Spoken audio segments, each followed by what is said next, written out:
So they found a shipwreck from the 1800s just mysteriously on the coast of Newfoundland. Nothing to see here.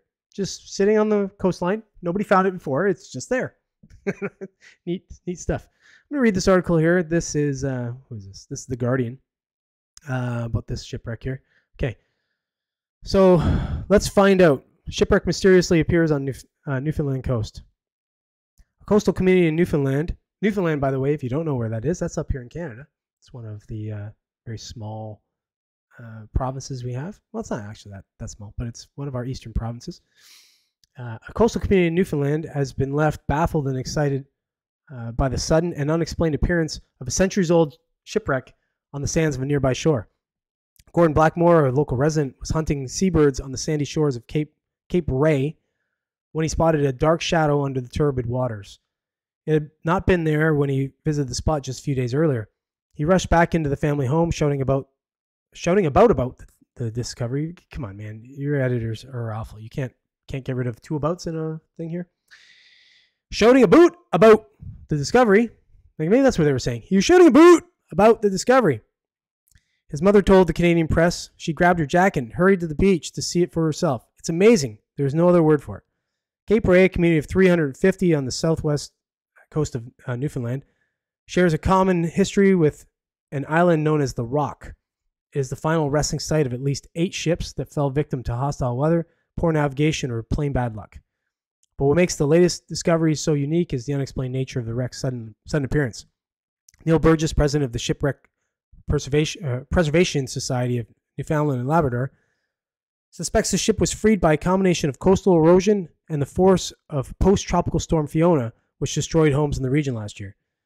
Large ocean swells last week may finally have nudged the wreck free, pushing it towards the shore. This is perfect, he said. This is a great event. That would be neat. Imagine if you were a diver and now you got, like, you don't have to dive. Look how close that is to if you can see it from the picture. I mean, probably fairly small especially if you're watching on like a phone. But you can see this ship is probably, I don't know. It's in a shallow enough water that you can either just probably touch your feet or just barely not touch your feet. It's close out there. It's not very far out.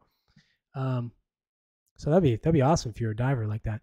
And this ship, let me see here. I'm going to read the rest of this. This is, okay. Photographs of the wreck on social media, a pile of soggy wood beams and planks has given some clues into the ship's origins.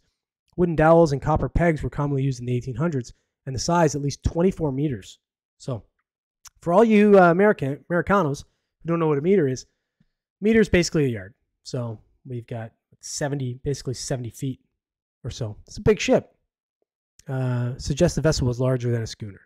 Okay, blah, blah, blah. All right, good enough. Anyways, yeah, so ships are appearing off coastlines. That's pretty darn cool. If I lived in Newfoundland, that's where the Newfies come from, I would go see this thing, but sadly I don't. I'm sure this will probably be a nice little, tourist attraction for these 350 locals. So big things coming for the, what's this place called there? Cape Ray. Big things coming, Cape Ray. Look for a big spike in your tourism market.